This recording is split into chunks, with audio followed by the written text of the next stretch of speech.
Olá, estudantes do 7º ano. Neste vídeo vamos abordar sobre um assunto que vocês conhecem bastante, porque já tiveram aí a oportunidade de fazer a leitura de vários contos. Então vamos trabalhar o conto. Mas nós vamos trabalhar o conto enquanto gênero discursivo literário. Vamos fazer aí uma leitura, de um conto, ou pelo menos de uma parte de um conto, de fragmentos, e vamos estudar quais são as características, os elementos que compõem um texto para que ele seja considerado deste gênero textual intitulado conto. Vamos começar, quero então parabenizá-los por estarem aí, se esforçando para aprenderem, vocês são muito especiais, parabéns mesmo, e vamos ver aqui quais são os objetivos estabelecidos para a nossa aula de hoje, que consistem em fazer a leitura e interpretação de um conto, identificar o conflito gerador do enredo e inferir informações implícitas. Então, enredo se refere àquela sucessão de acontecimentos. Para que nós tenhamos um conto, nós precisamos de ter uma história para contar. E que história vai ser essa? O que aconteceu nessa história? Então, cada acontecimento, essa sucessão de ações dos personagens, pensamentos, e todo esse desenrolar do conto nós chamamos de enredo. Então memorizem que quando vocês ouvirem ou lerem a palavra enredo, nós estamos nos referindo à sequência de ações dentro de um texto narrativo que pode ser de variados gêneros discursivos literários. Nesse caso de hoje analisaremos o conto.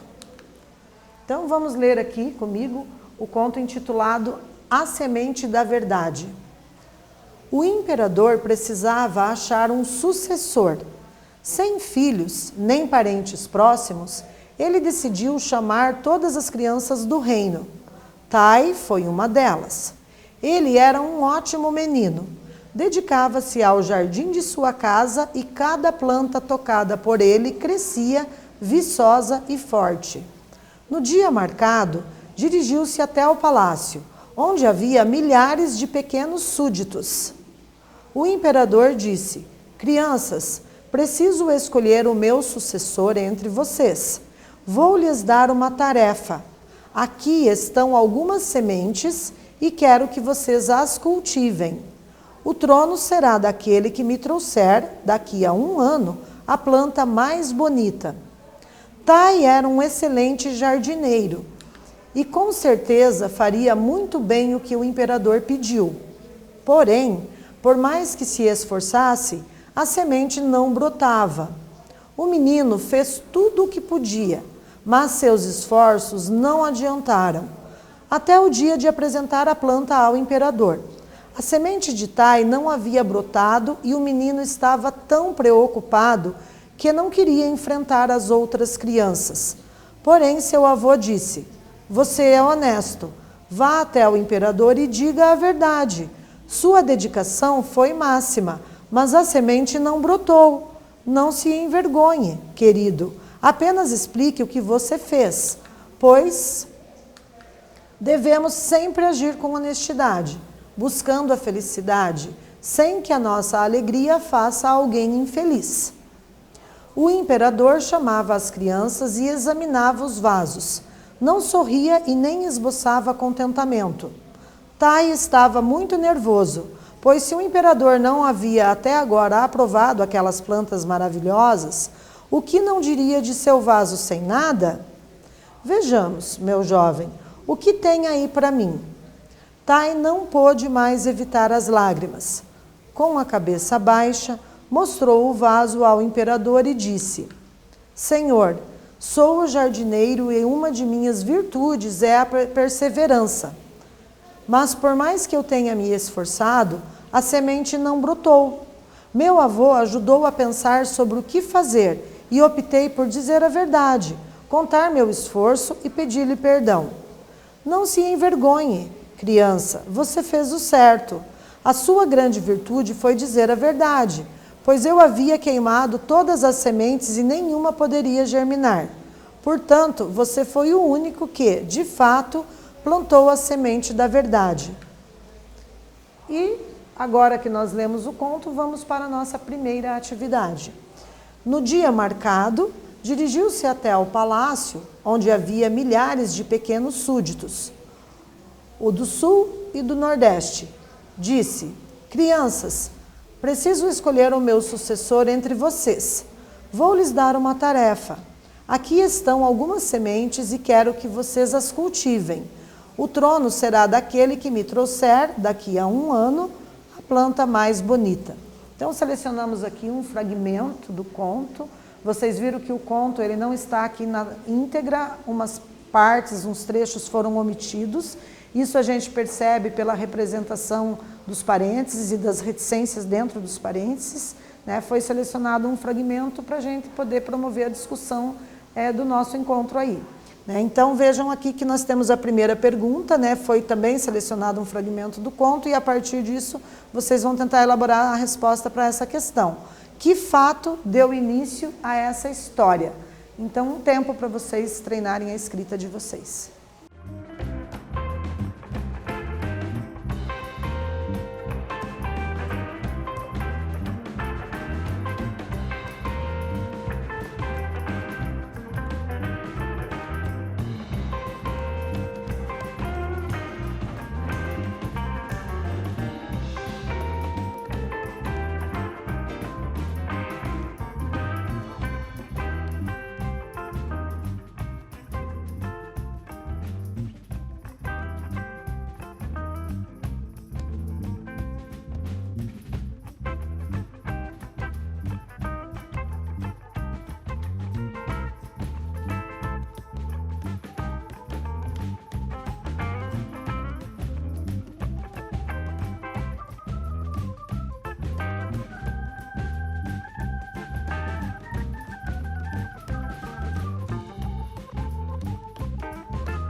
Então, pessoal, observem que o que desencadeou, né, o que deu início ao início dessa história aí, é o fato de que o imperador pediu às crianças para cultivarem uma semente. Né? Então, a partir desse pedido, esse foi a causa que acabou, em torno disso, desenrolando aí toda a trama, né, e a sucessão de acontecimentos que constituem o enredo desse conto. Vamos para a segunda atividade? Não se envergonhe, criança, você fez o certo. A sua grande virtude foi dizer a verdade, pois eu havia queimado todas as sementes e nenhuma poderia germinar. Portanto, você foi o único que, de fato, plantou a semente da verdade. O que o imperador desejava realmente? E agora, mais um momento de oportunidade para vocês desenvolverem a habilidade escrita. Pensem um pouquinho e elaborem aí 2 ou 3 frases respondendo a mais essa questão.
Então, galera, olha lá, retornando, né, uma possibilidade poderia ser afirmar que o imperador desejava encontrar uma criança honesta para herdar o seu reino, né? Então, ele queria alguém que realmente agisse ali de forma honesta, que atuasse, né, com a veracidade dos fatos tais quais eles se apresentaram, né? Então, essa é a intenção, né, do imperador.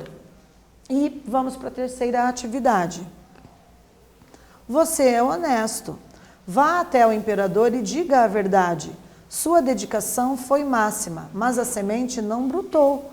Não se envergonhe, querido. Apenas explique o que você fez, pois devemos sempre agir com honestidade, buscando a felicidade, sem que a nossa alegria faça alguém infeliz. Quem o menino procurou para se aconselhar? E aí, como é que está a memória de vocês? O que é essa figura que o aconselha representa nessa história? Então, mais um momento bem importante para vocês refletirem aí sobre esse conto e desenvolver a proficiência da língua escrita.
Então, pessoal, aqui vamos retornar, né? A primeira questão é quem o menino procurou para se aconselhar. Vocês devem estar lembrados aí, né? Que quando fizemos a leitura do conto, estava lá dizendo, né, que ele se aconselhou com o avô, né? Então, foi o avô que ele procurou no momento em que deu uma angústia, no momento em que deu ali uma certa frustração e que ele não conseguiu realizar uma atividade que ele tinha em mente, né? Ele tinha um objetivo para atingir, porém esse objetivo foi frustrado por alguma situação ali que, né, a gente pode até não ter a clareza, porque o texto não apresentou, mas o fruto não brotou, ele ficou frustrado, não sabia o que fazer e foi pedir conselho para uma pessoa em quem ele confiava, né, para ser o seu aconselhador, para ser ali o seu guia, a sua referência.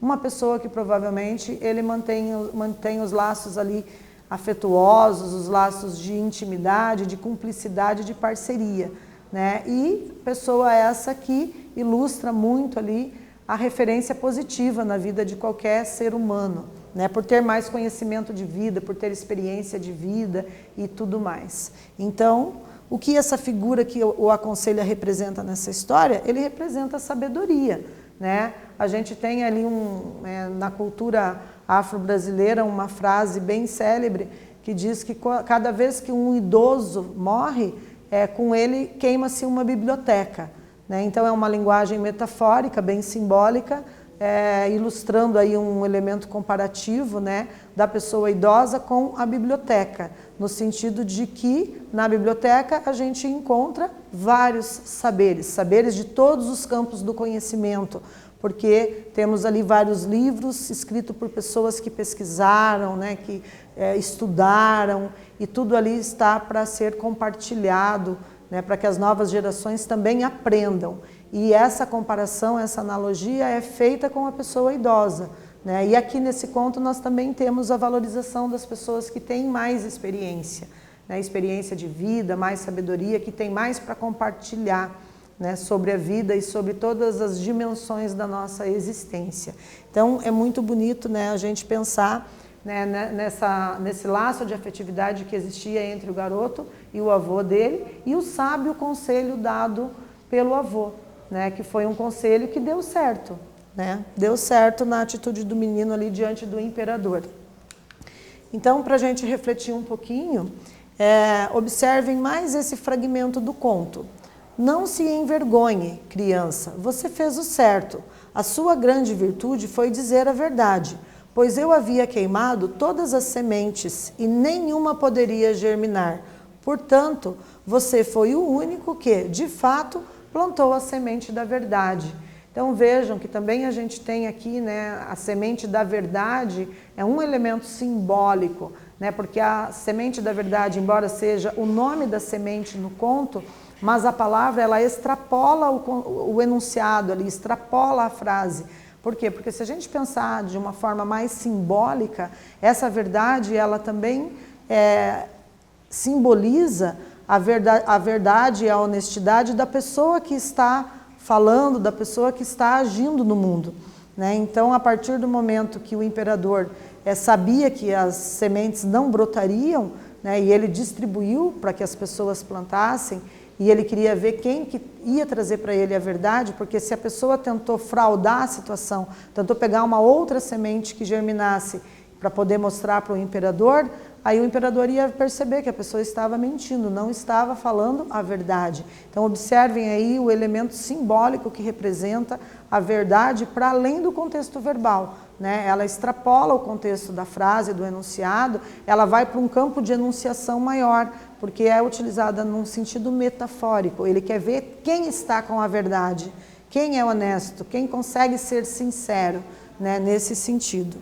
Então, a gente tem aqui, né, essa ideia trazida sobre a importância de sermos sinceros, de sermos verdadeiros, né? Então o imperador agiu com esperteza, óbvio, né? Ele foi esperto para selecionar, né, a pessoa que ele achava mais adequada, mas ele também foi honesto com as crianças. E aí agora? Agora a gente tem uma situação paradoxal, né?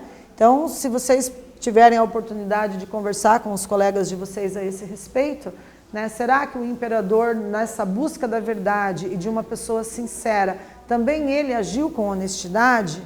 Né? Será que é correto também ter esse comportamento para selecionar quem está com a verdade? Né? Então, eu vou deixar vocês aí um tempinho pensando sobre isso, se tiverem a oportunidade de conversar com algum colega por meio de WhatsApp ou com alguém que está aí no contexto familiar de vocês, tá? Vou dar um tempinho para essa atividade.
Então, pessoal, eu agradeço muito, né, a participação de todos vocês. Nós tivemos a oportunidade de fazer a leitura de um conto, identificamos o conflito gerador do enredo e inferimos informações implícitas no texto. Espero que vocês tenham gostado e até breve.